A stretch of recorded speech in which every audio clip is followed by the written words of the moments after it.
Kehidupan kenegaraan dikenal pertama kali oleh Insinyur Soekarno dalam sidang Badan Penyelidik Usaha-Usaha Persiapan Kemerdekaan Indonesia atau BPUPKI tanggal 1 Juni 1945.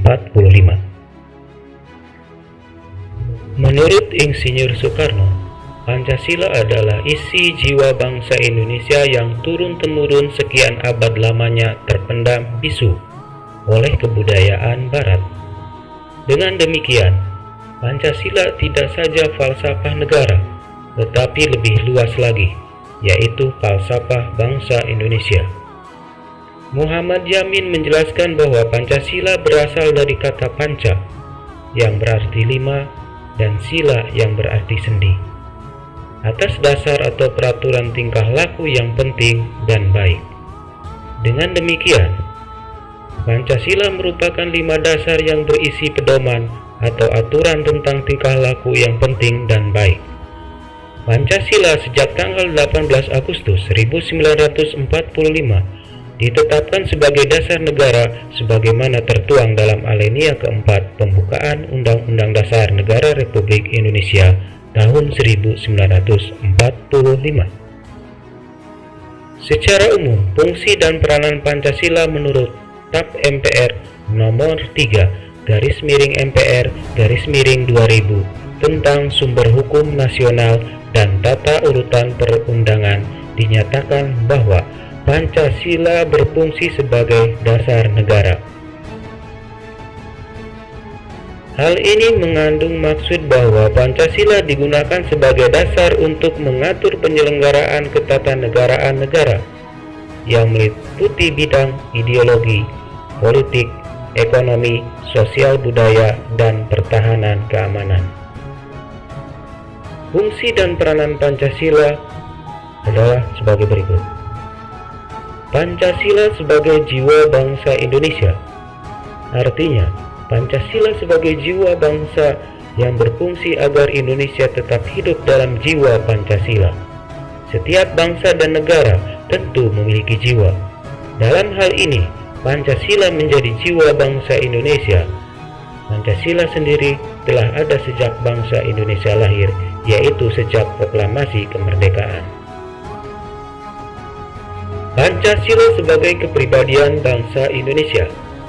Artinya, Pancasila sebagai pribadi bangsa Indonesia yang memiliki fungsi, yaitu sebagai hal yang memberikan corak khas bangsa Indonesia dan menjadi pembeda yang membedakan bangsa kita dengan bangsa yang lain.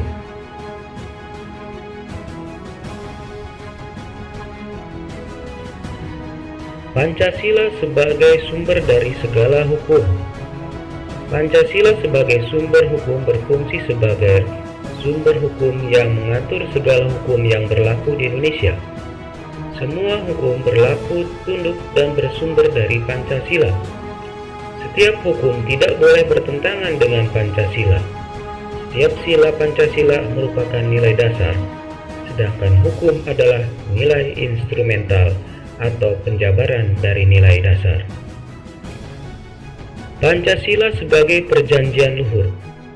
Pancasila sebagai perjanjian luhur telah berfungsi dan disepakati melalui sidang Panitia Persiapan Kemerdekaan Indonesia tanggal 18 Agustus 1945. Walaupun disahkannya Pancasila hanya oleh sebuah Panitia Persiapan Kemerdekaan Indonesia, tetapi PPKI sebenarnya adalah suatu badan yang mewakili suara rakyat. Jadi Pancasila merupakan hasil perjanjian bersama rakyat. Pancasila sebagai cita-cita dan tujuan bangsa Indonesia. Pancasila sebagai cita-cita bangsa memiliki fungsi, yaitu untuk menciptakan masyarakat yang adil dan makmur.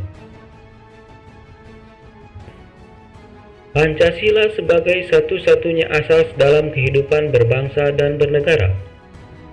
Pancasila sebagai satu-satunya asas adalah sebagai konsekuensi ditetapkannya Pancasila oleh bangsa Indonesia sebagai dasar negara dan juga merupakan perwujudan pelaksanaan Pancasila secara murni dan konsekuen. Pancasila sebagai moral pembangunan. Pancasila dijadikan kerangka, acuan, tolok ukur, parameter, arah, dan tujuan dari pembangunan.